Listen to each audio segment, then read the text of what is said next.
Noon Enneagram Community. And I realize I've got the wrong virtual background, so let me change my virtual background as we begin. So yes, here's the correct Enneagram Community of Practice.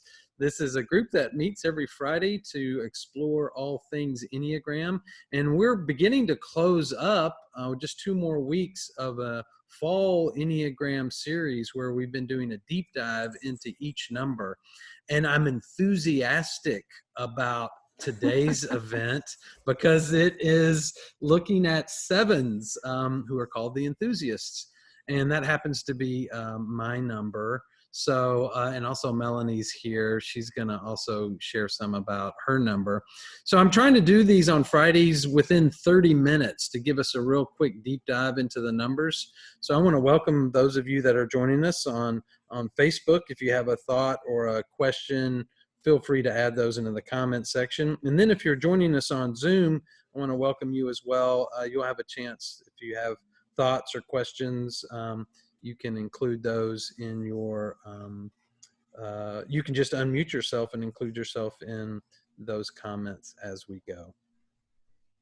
So welcome. I'm going to pull up our screen, our Prezi. Again, I'm always happy to share this Prezi with you. If you're interested in Enneagram work, I'm always happy to share resources, and I'll share this Prezi link with you that you could use as well if you're interested in going deeper into that work.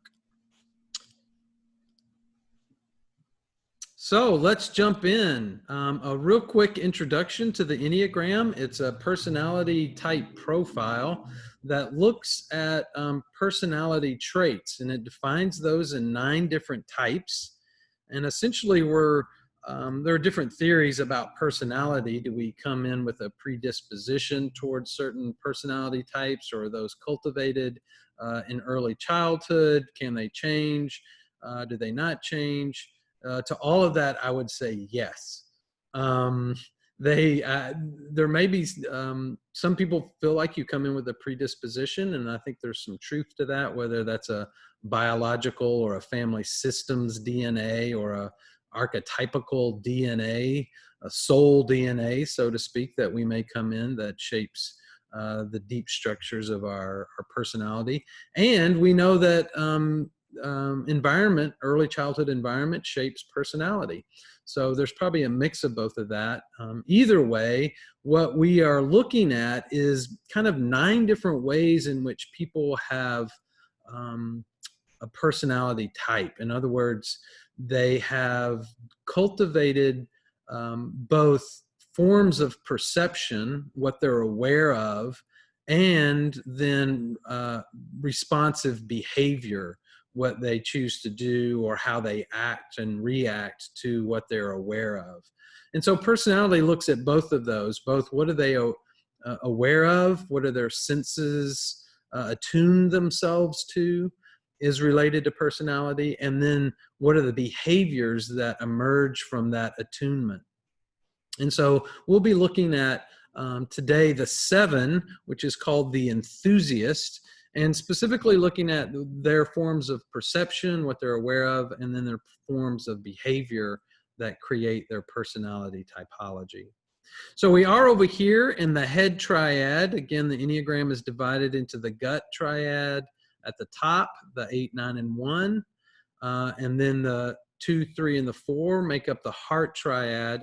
And then we look at the 5, 6, and 7, or what we call the head triad. They have a fixation in the mental work and deal with fear in different ways. And they are also kind of the doing triad, actions that come out of that for them. We've looked at the 5, 6, and 7. Again, the 6 is the primary type of the head triad. And they're the most, they go in and out with their anxiety or fear. 5s go in with their fear in the form of introversion. 7s go out with their fears. And we'll see how that manifests as kind of grasping. Their anxiety moves them outside of themselves in their work with anxiety and fear. So that's an interesting difference. The 5 is the most introverted and the 7 is the most extroverted, but they're all both in the same triad, and they share a line, which we'll talk about, which is I think a real interesting line, or at least it has been in my experience. So I've got some slides that we're going to use to look a little bit deeper into the dynamics of the 7. And on this slide, you'll see we're going to work with levels at the top right, at the bottom, their direction under stress and their direction towards integration. We'll look at instinctual variance, and then we'll look at the wings. And again, these are all categories that nuance what a number looks like, or their personality type. So you're not just one personality type. Within that, there's a lot of movement. In fact, a lot of numbers can look different based upon level of health, based upon their wings, what we base upon instinctual variance, and where they are in their environment moving towards integration or disintegration. So let's look at the 7. The 7 is called the Enthusiast.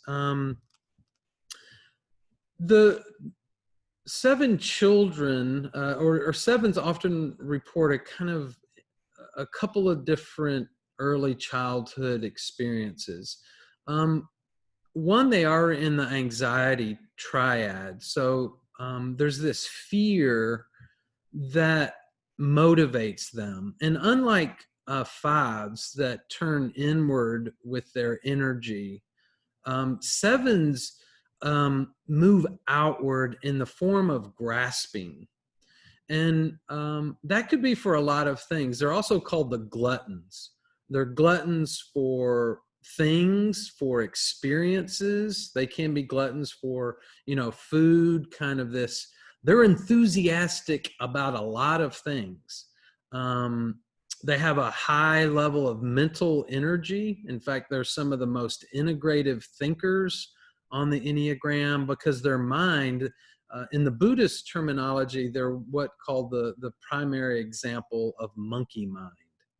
So it's kind of it's very similar to ADHD, and I do want to put a lot of 7s do say that they would be diagnosed with some form of ADD or some form of ADHD.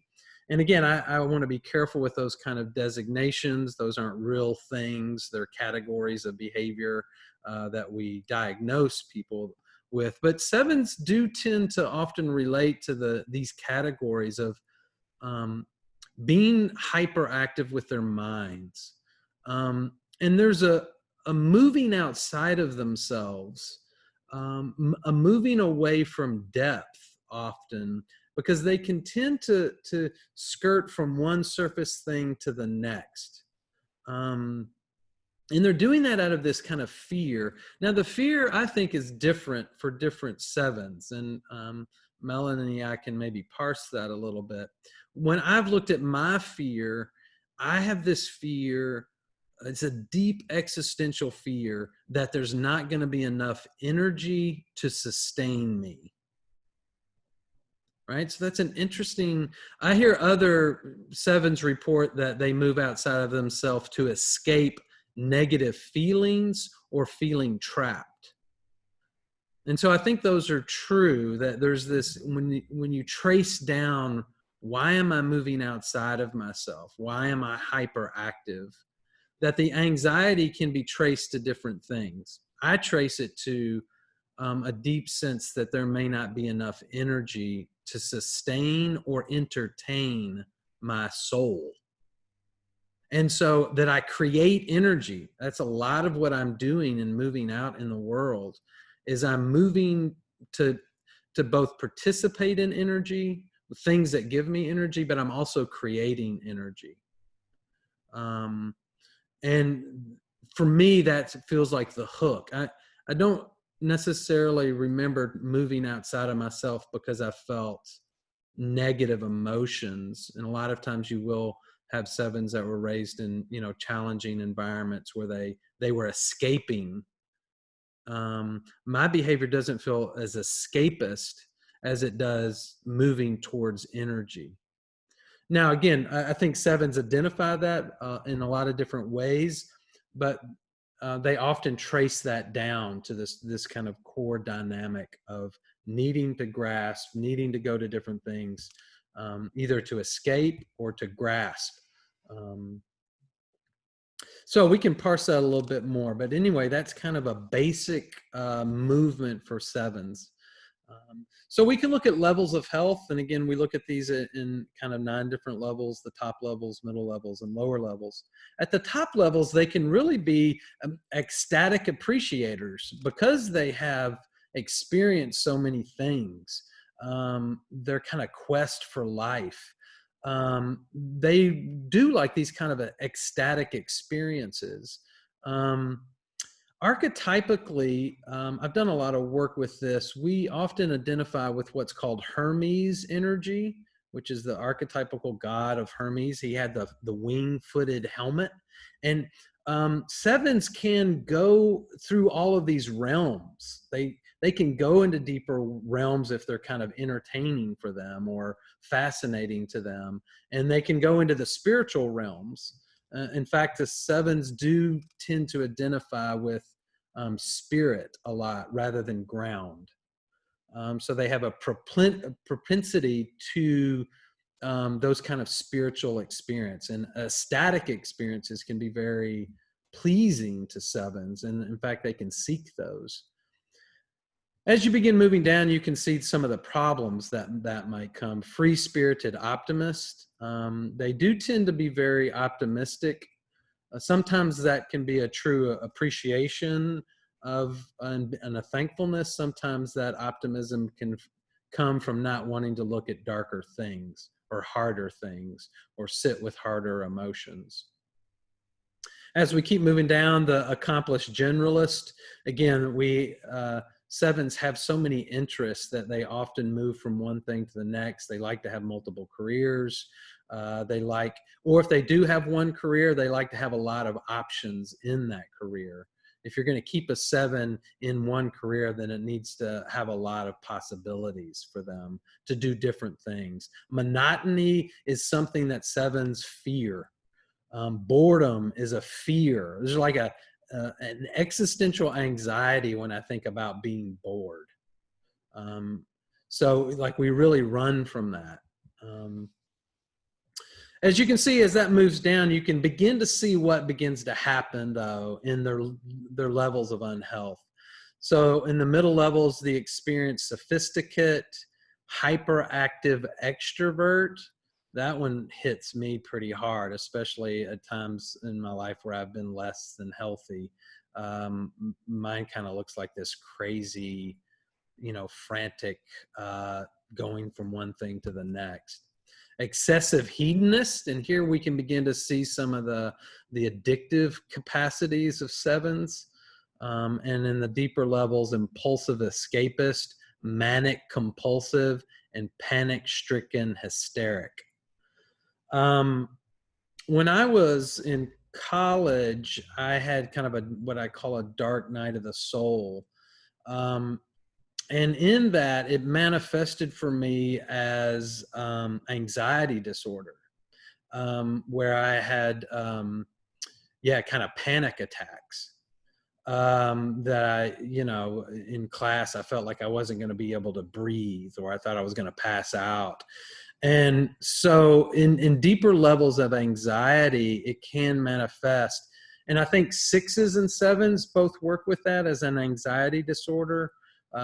Fives do work with it as well as far as anxiety. Theirs can sometimes look more like OCD or obsessive thinking.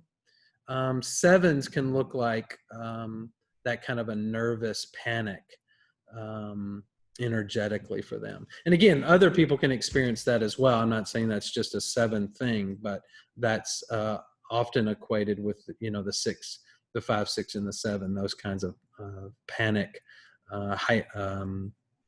experiences. So those are the levels. And again, you can see that levels are related to how much we are locked into patterns of perception and behavior. And we can talk some in a moment about how sevens can be healthier. Looking down at the direction of stress, sevens move to a 1. And sevens report that in different ways. For me, I move to 1 when my hyperactivity has disordered my life so much that to get control of myself, I start looking like a 1. So I can become very critical of myself. That parental complex that ones naturally have, I can feel that part of my psyche is inviting my parental complex to try to get control over my child, over my puer, over um, my Peter Pan, right? So sevens critical parental construct that ones often have and report, that's a stressful place for a 7, because for me it means I've kind of gotten out of control, and so I need this parental space or parental voice that often comes as criticism, but it also orders me in some way. A 7 goes to 5 in integration, and this is really fascinating for me. So the most extroverted goes to the most introverted in integration. And I think that looks like the 5's capacity to go inward and sit with darker emotions, nihilism, darker feelings. And 5's really like those. I mean, 5's go into those in an intellectual way. Most all kind of postmodern nihilists are 5's. Like they can go into darkness intellectually. And sevens have to learn to sit. So a 5 is the Buddha. And for sevens, mindfulness can be completely transforming. And it was for me. The only thing that got hold of my monkey mind was the practice of insight meditation. Insight meditation was salvific for me because it allowed me to realize that my mind, that thinking was not the same thing as reality, that I could watch my thoughts, because my thoughts could go all over the place and can move from one thing to the next. And that would often motivate me from, my actions would follow my thoughts, right? So I could, the idea of, oh, there's a squirrel and I just chase that squirrel, or I chase that rabbit. That really was, I had a lot of trouble in school because I could not focus. And mindfulness allowed me to realize that thoughts arose out of this deeper place of groundedness. And I could watch myself have thoughts, and I knew those thoughts didn't have to motivate me to action. And for sevens, that's really a profound, for all of us, right? That's what meditation practice does. It creates a half of a second between the thought or the motion to action, and then my not taking that action. So the more we can expand that space where we can watch what's arising, then the more choices we have. But for me, I didn't have any choice. It was the thought, and then it was the action. And so that's what created hyperactivity for me. And so learning mindfulness practice really was transformative. It has been transformative for me. And that's moving to a 5, what a 5 kind of naturally does. It allows me to slow down and not identify with thoughts as reality.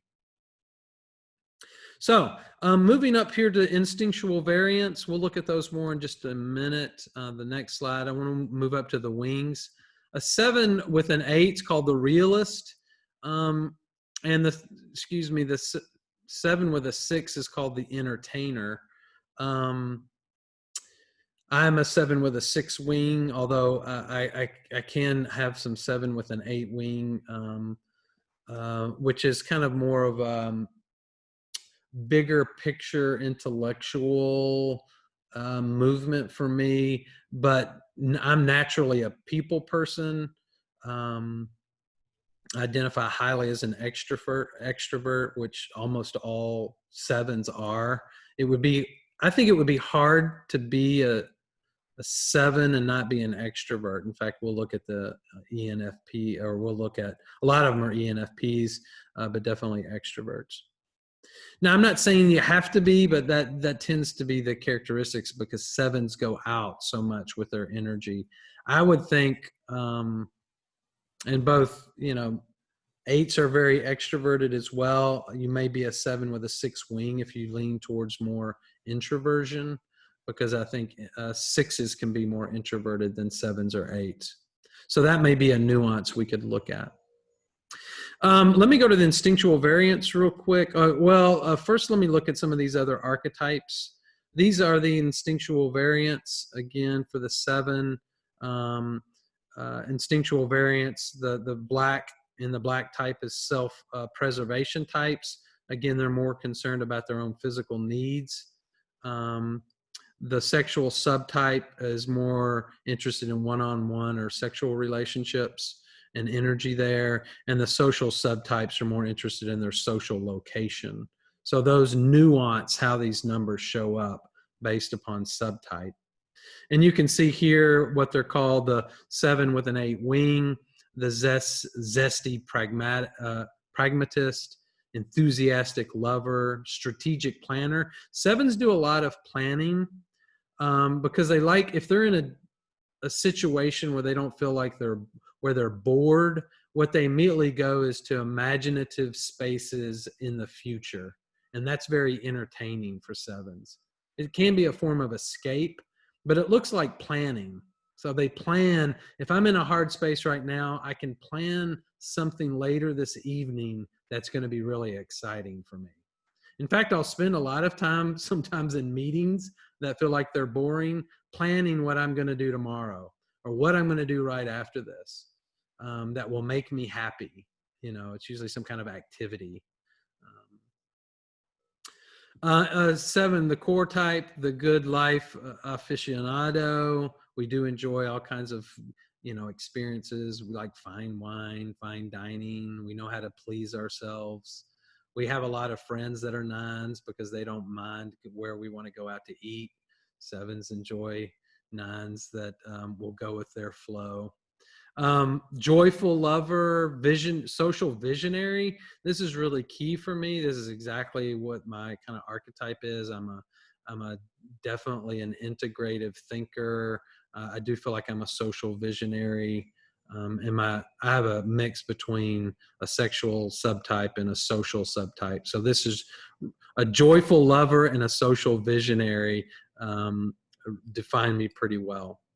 Receptive enthusiast as a 6, playful lover and community entertainer. Again, moving towards the 6 and the loyalist energy. You can see some of that in those types. So again, those are what we call the subtypes.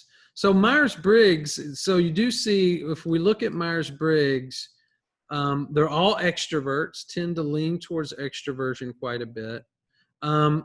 They could be S or Ns, sensing or intuitive types.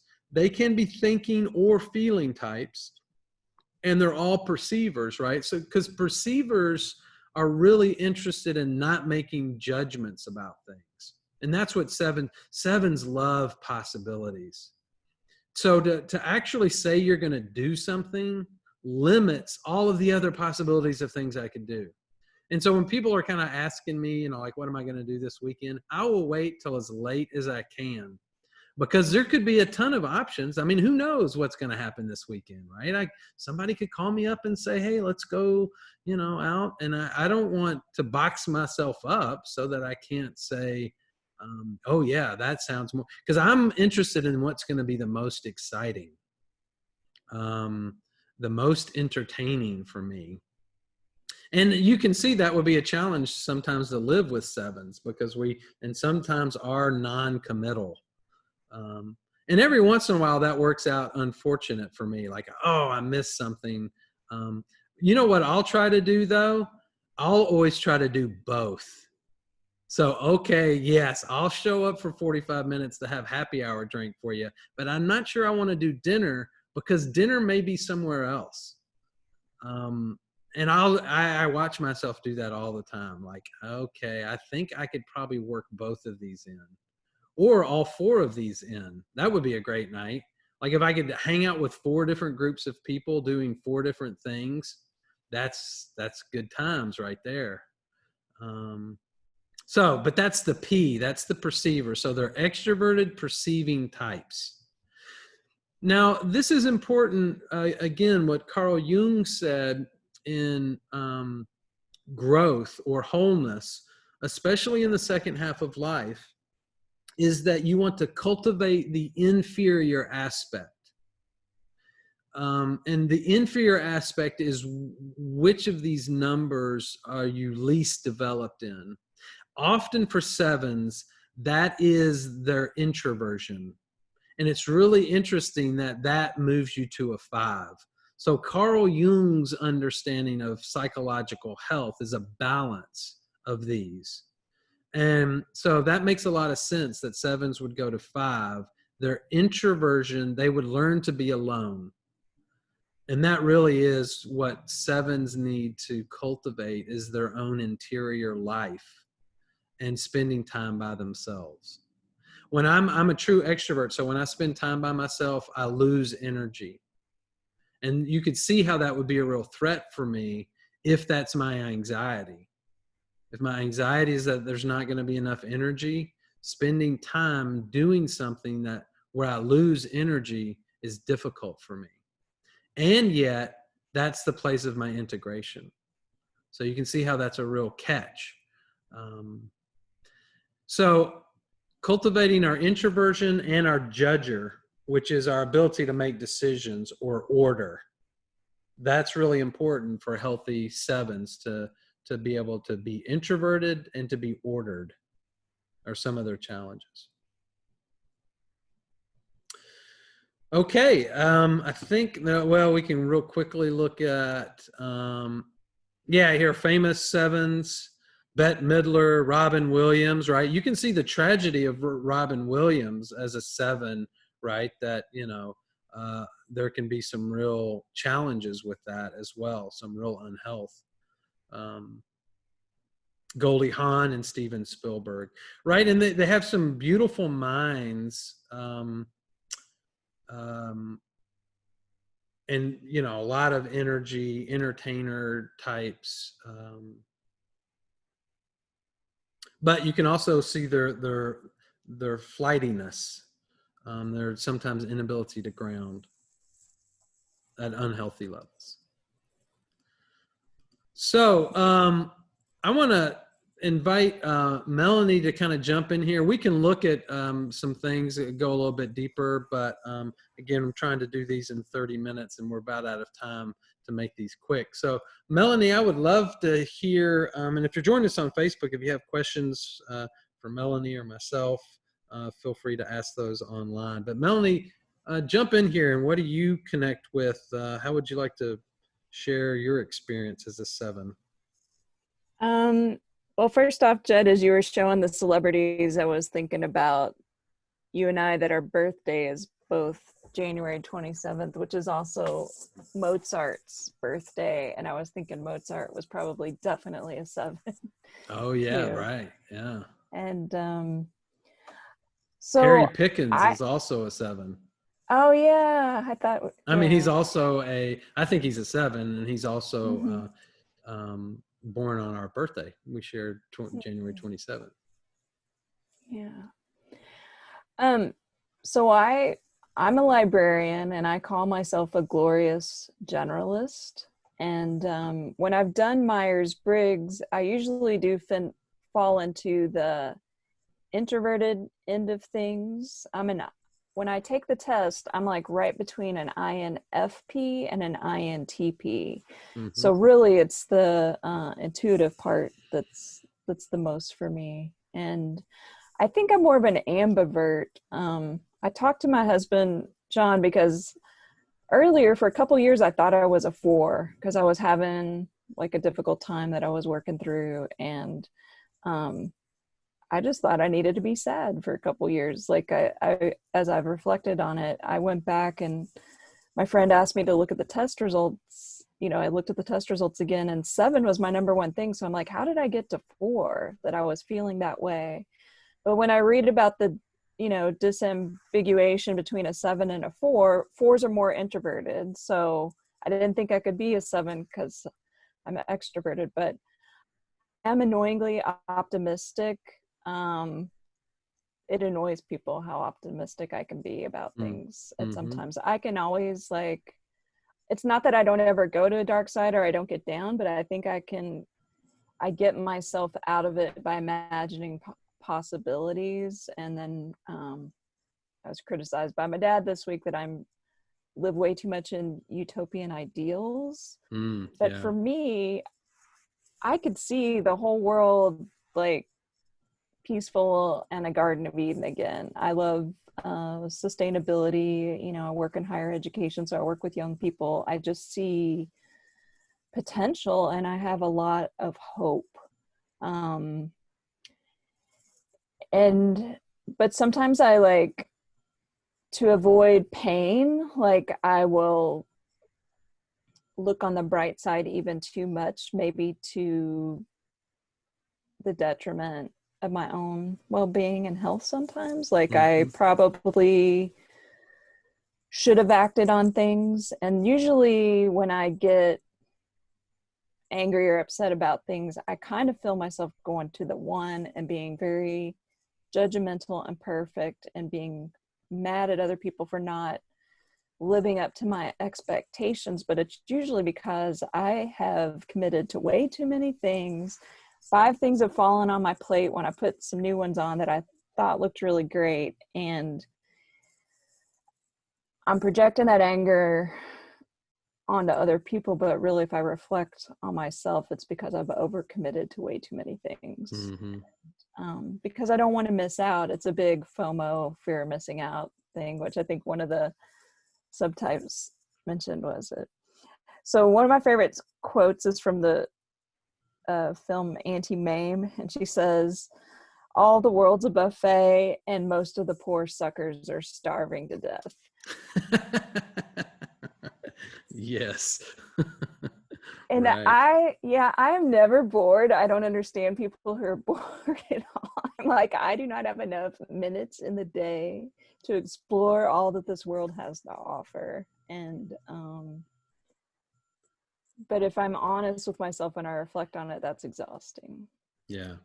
And I think that's where 7s get into their unhealth, as they get involved in too much and their deeper anxieties and fears aren't addressed.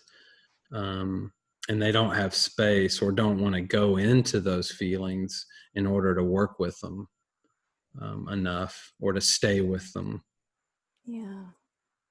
And I feel Mother Nature's kind of set both of us on our backsides here with the pandemic to sit and reflect on things. Certainly it's an opportunity to do so, but I can keep myself busy all day long on Zoom rooms, learning stuff and meeting people and getting on the phone and being just as social, even if I haven't left my house in a week.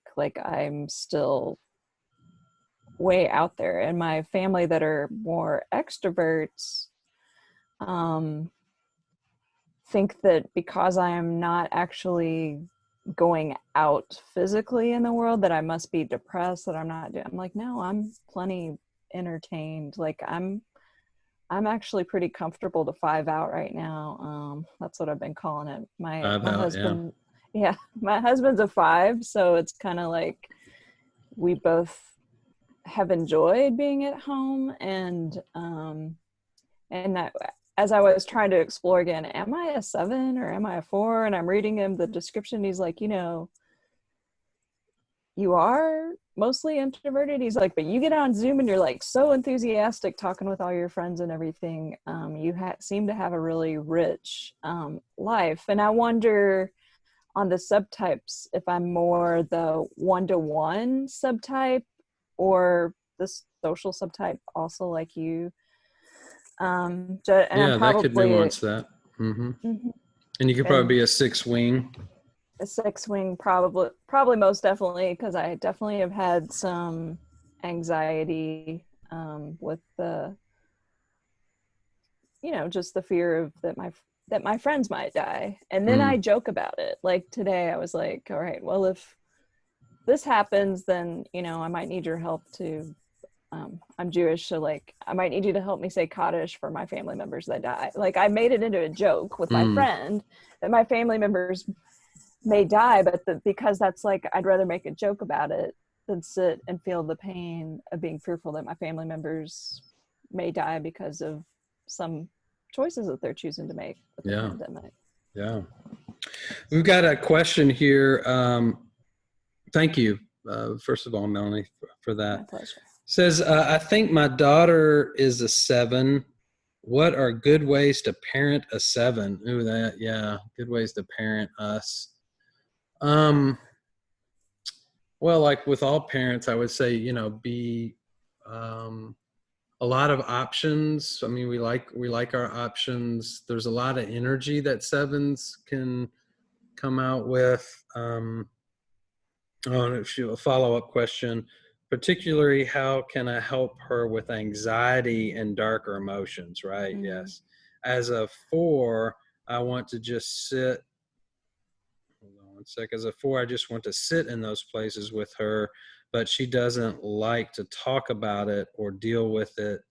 How would I deal with it how I would? Yeah, right. Yeah, 7s. I mean, I like to watch 4s and be with 4s as they're sitting in their anxiety and their fear and their darkness, but I don't want to be in it with them.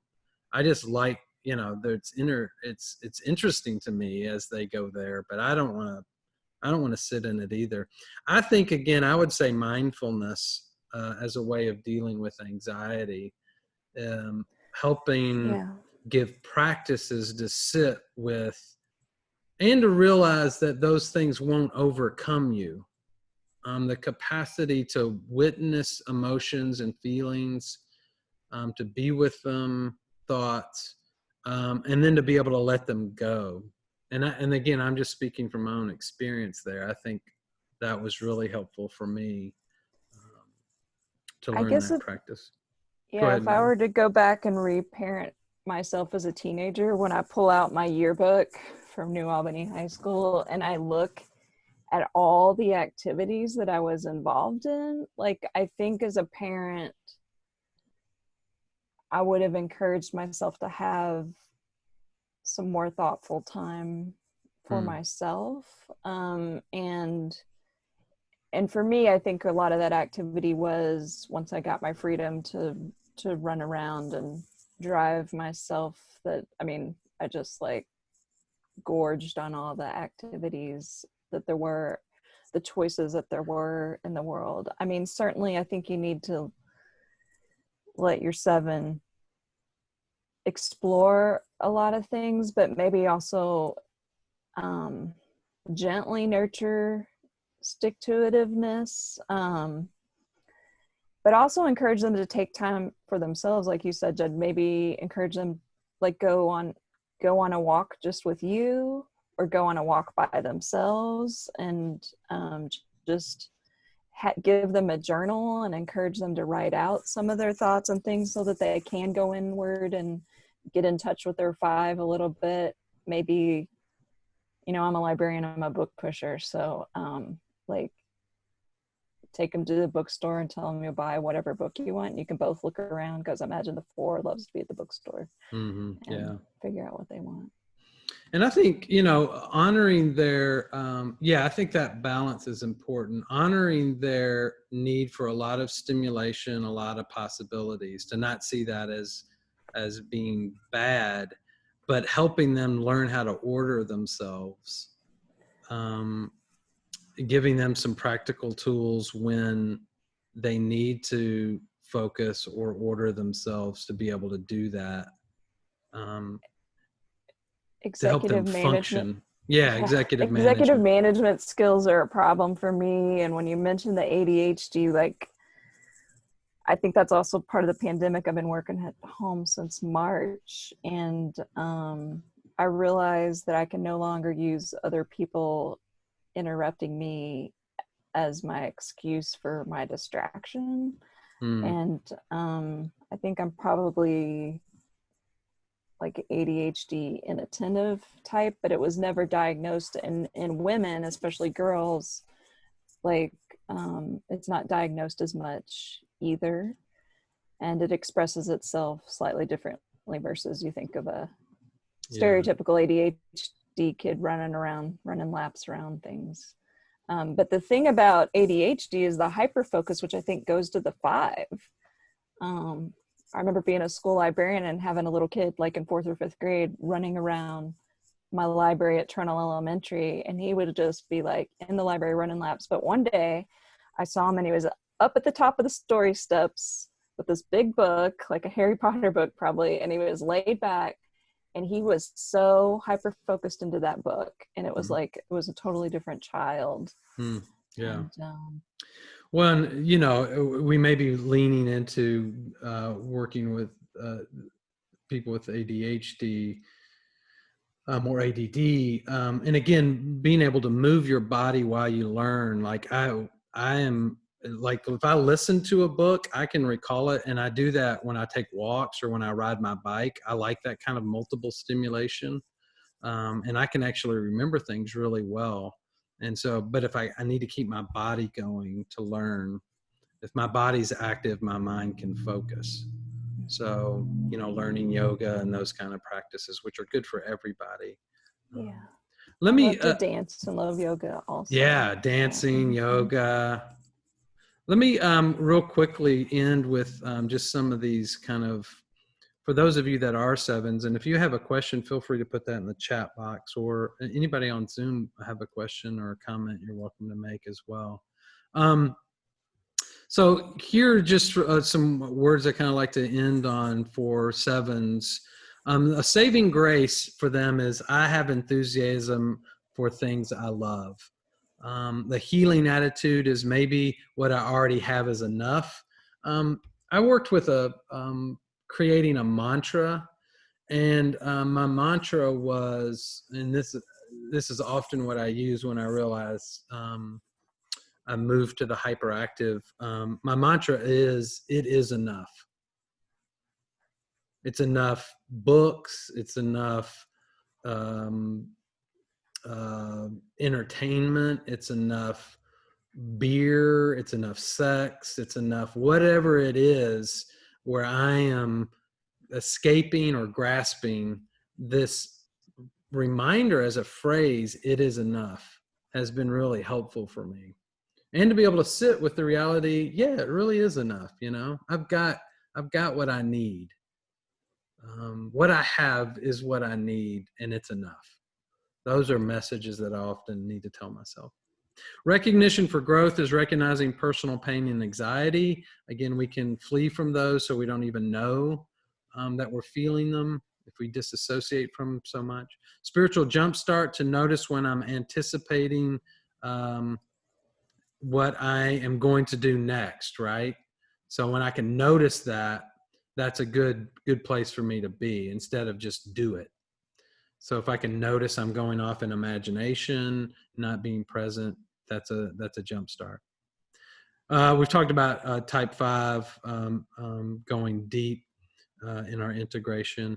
An invitation to abundance, to joyously celebrate existence and share my happiness, remembering to add to the richness of my experience. So again, thankfulness is a way of saying there is enough, right? Realizing that we can be thankful for the things that are in our lives, and we can deeply appreciate them without having to have more of them. Actually, the need for more is a fear of lack of abundance. And so simplicity, moving towards simplicity, can be healthy for 7s. Any questions? Anybody on Zoom have a question or a comment? Melanie, do you have anything else that you would like to say? I think that, you know, the idea of gratitude is very helpful, and in coming to the awareness that I have stacked my plate too full, that I'm not going to be able to enjoy it all, you know. Like, there's a law of diminishing returns after the second after the first piece of pie, the second pie does not taste as good, even though I think I want it. And yeah, I was trying to make a choice to explore a little bit of I'm trying to figure out how I want to be of spiritual service, and I've been exploring something. And so what I've done differently this time is I've decided to slow down the process a little bit, to think about it a little bit more instead of just impulsively jumping into it and going for it. So just consciously slowing down before I choose to take on a new activity and see if there's something I can let go of, which is really hard for me because I don't want to miss out on all of the other fun stuff I've already committed to. So Yeah. It's a challenge when all the world is so amazing, so beautiful, and we're hummingbirds and there's shiny ideas and objects everywhere we want to look at. Exactly. Yeah. Well, thanks everybody for joining us again today. Melanie, thank you for your thoughts and ideas. Next week, we will look at the Enneagram 8, the boss or the challenger. And we have a manifestation, I think, of, well, I shouldn't make these kind of comments, but I think we are seeing what an unhealthy 8 is in our world today. But we'll look at the healthy 8s and how we can be in relationship with 8s. So that's next Friday at 12 o'clock. Thanks once again for you all joining us and being a community of practice. Again, we learn all this information so we can be in better relationships with ourselves and in better relationships with people we love.